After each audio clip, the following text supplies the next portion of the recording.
बोलिए श्री सतगुरुदेव महाराज जी की जय, साचे दरबार की जय।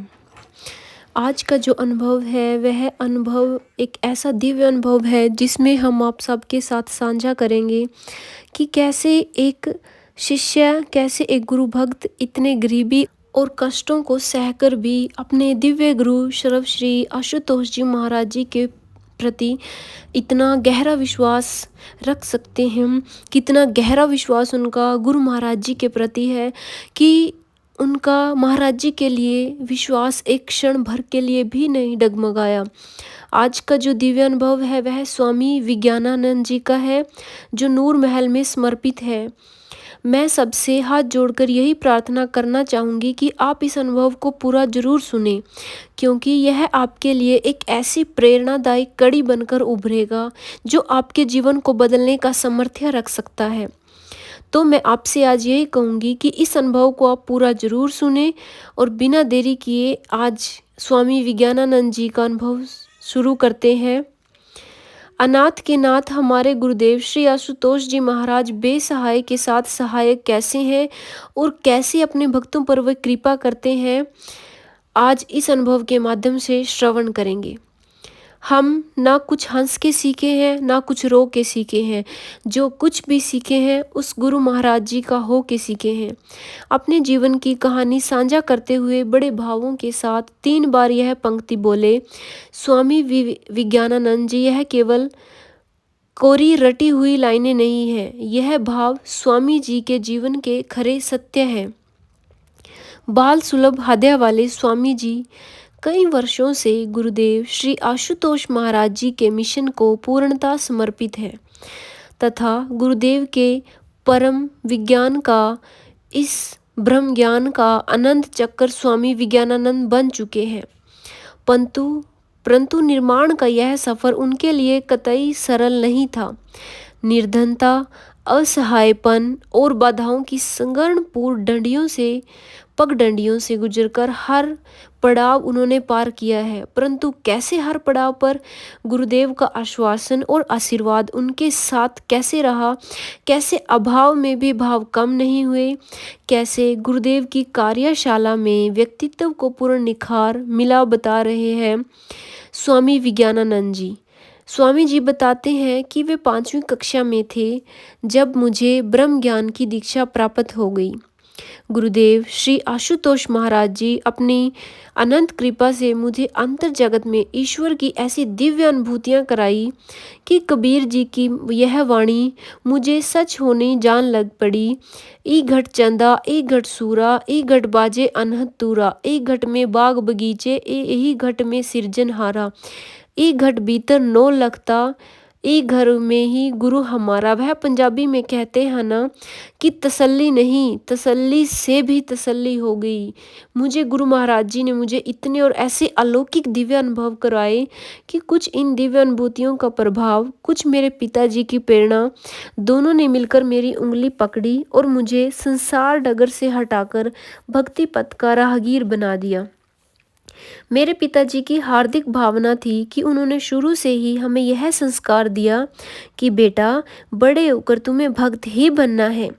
वे मेरी बड़ी दीदी को कहते थे कि बेटी, तुझे भक्ति में मीरा जैसे बनना है। हम उनसे पूछा करते थे, पापा, सभी के माता पिता तो उन्हें उनके बच्चों को कहते हैं तुम्हें बड़ा होकर डॉक्टर बनना है, इंजीनियर बनना है या फिर वकील बनना है, फिर आप भक्त बनने की सीख क्यों देते हो? पिताजी कहते हैं कि तुमने संत कबीर का, स्वामी विवेकानंद जी का जीवन सुना है ना। उनके समय में कितने डॉक्टर, कितने ही वैद्य, कितने ही उच्च पद अधिकारी, मंत्री और राजा हुए, पर कितनों के नाम हम जानते हैं, और यदि जानते भी हैं तो उनके नाम के आगे क्या लगाया जाता है? भूतपूर्व। पर बेटा, तुमने भूतकाल में नहीं खोना, सदा के लिए श्री होकर रहना है और समाज को प्रेरित करना है। पिताजी की इस अनमोल प्रेरणा के चलते मेरी बड़ी दीदी गुरु महाराज जी के मिशन को समर्पित हो गई। गुरु पूर्णिमा के अवसर पर जब पिताजी ने दीदी को भगवा चोला में देखा तो उनकी खुशी का कोई ठिकाना ना रहा। उनकी आंखें छलक गई। उन्होंने दिल से आशीर्वाद देते हुए दीदी से कहा, कहते हैं कि बच्चों पर माता पिता का बहुत ऋण होता है, लेकिन बेटी आज तूने मुझे इतनी खुशी दी है कि तू सारे पितृ ऋणों से मुक्त हो चुकी है। शायद पिताजी यही सुख सौरभ महसूस करने के लिए जी रहे थे, क्योंकि उनके कुछ एक महीनों बाद ही उनकी मृत्यु हो गई। वे अपने पीछे छोड़ गए थे मुझे, मेरे छोटे भाई को और हमारी बीमार माँ को। माँ को गठिया की भयंकर बीमारी थी और मिर्गी के दौरे भी पड़ते थे। उस समय मैं केवल 11वीं कक्षा में था और छोटा भाई 7वीं कक्षा में था। लोगों ने मुझे सांत्वना देते हुए समझाया कि अब तू ही घर का पिता है, तुझे ही सारी जिम्मेदारियां संभालनी है। पर किस तरह, यह कोई ना समझा और ना ही समझा पा रहा था। कोई हमारा बिजनेस तो नहीं था। पिताजी दर्जी थे, वे अपने हुनर से ही कमाते थे और वे हुनर हमने कभी भी नहीं सीखा। दूसरा, कोई भी जमा पूंजी या जायदाद भी पीछे छोड़कर नहीं गए थे। जितना वे कमाते थे हम उतना ही खाते थे। इन हालातों में जब हम रिश्तेदारों की तरफ उम्मीद से देखते तो वही हुआ। वक्त नहीं बदलता अपनों के साथ, अपने बदल जाते हैं वक्त के साथ। सभी पूछते हैं आप कैसे हैं, जब तक आपकी जेब में पैसे हैं। अब हमें भी किसी ने नहीं पूछा। ऐसे में हमारे सिर पर केवल और केवल एक ही पावन हाथ था और वह थे मेरे गुरुदेव श्री आशुतोष महाराज जी। गुरु महाराज जी का अपने हजारों अदृश्य हाथों से उन्होंने हमें संभाला और सहारा दिया, पाला पोसा और आगे बढ़ाया। मैं कुछ मिसालें रखना चाहूँगा। पिताजी की मृत्यु के 2 महीने बाद ही हम दोनों भाइयों ने परीक्षा दी। पास होकर मैं 12वीं और मेरा भाई 8वीं कक्षा में हो गया था। पर अब आगे की फीस कौन भरेगा, अब तो खाने के भी लाले पड़ने लगे थे। इसलिए मैं और मेरा भाई स्कूल से नाम कटवाने के लिए प्रिंसिपल मैडम के पास पहुंचे। अपनी सारी परिस्थिति रखकर हम रो पड़े। उधर से प्रिंसिपल मैडम भी रो पड़ी। हमने कहा, मैडम हमारे रोने का तो कारण है, भला आप क्यों रो रहे हो? मैडम बोली, बच्चों आप विश्वास नहीं करोगे, लेकिन जिसका लॉकेट आपके गले में है वह कल रात को मेरे स्वप्न में आए थे और सुबह उठने पर तो मुझे कुछ समझ ही नहीं आया, लेकिन अब सारी गुत्थी सुलझ जान पड़ी है। आपके महाराज जी ने कल मुझसे कहा था कि कल मेरे 2 बच्चे तेरे पास आएंगे।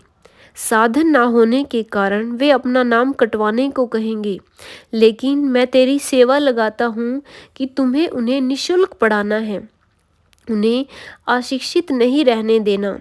इसलिए आप दोनों बच्चे ज़रूर पढ़ेंगे। आपकी यूनिफॉर्म, कॉपी, किताबें वगैरह सब का इंतजाम स्कूल की तरफ से ही होगा।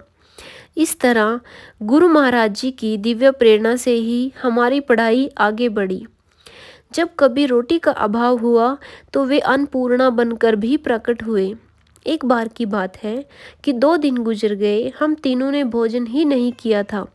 मुझे याद है, ऐसे में भी हम गुरु महाराज जी के स्वरूप के सामने यही प्रार्थना करते रहते कि भूख चाहे बढ़ती जाए पर हमारा हौसला कम मत होने देना भगवान, भक्ति में कमी न आने देना। उन्हीं दिनों गुरु महाराज जी ने अलग अलग प्रेमियों को अनुभव कराए, जाओ इन तीनों को भोजन देकर आओ। कितने ही प्रेमी हमारे घर भोजन देने आए और एक दिन तो ऐसा भी आया जब स्वयं गुरु महाराज जी को प्रकट होना पड़ा। पीला चोला धारण कर ममतामयी मुस्कान लिए गुरु महाराज जी ने अपने स्वरूप से साक्षात प्रकट हो गए और उनके हाथों में नूर महल आश्रम वाला लंगर भोजन था। एक हाथों में रोटियां और दूसरे हाथों में दाल थी। आप विश्वास नहीं करोगे, उस दिव्य प्रसाद को छककर हमारी कई दिनों की तृप्ति अनुभव होती रही। गुरु प्यारे साधकों, इस अनुभव के अगले पाठ को हम अगले अनुभव में श्रवण करेंगे। तब तक के लिए गुरु महाराज जी आपके ऊपर भी ऐसी ही कृपा करते रहें। आप निरंतर साधना करते रहें और गुरु महाराज जी से जुड़े रहें। गुरु महाराज जी के कृपा का आनंद प्राप्त करते रहें। हम जल्द ही इस अनुभव का दूसरा पार्ट भी अपलोड करेंगे। आप गुरु महाराज जी की कृपा को ऐसे ही श्रवण करते रहिए, निरंतर साधना करते रहिए, सुमिरन करते रहिए, गुरु महाराज जी के इस मिशन का हिस्सा बने रहिए। सो बोलिए श्री सतगुरुदेव महाराज जी की जय, साचे दरबार की जय।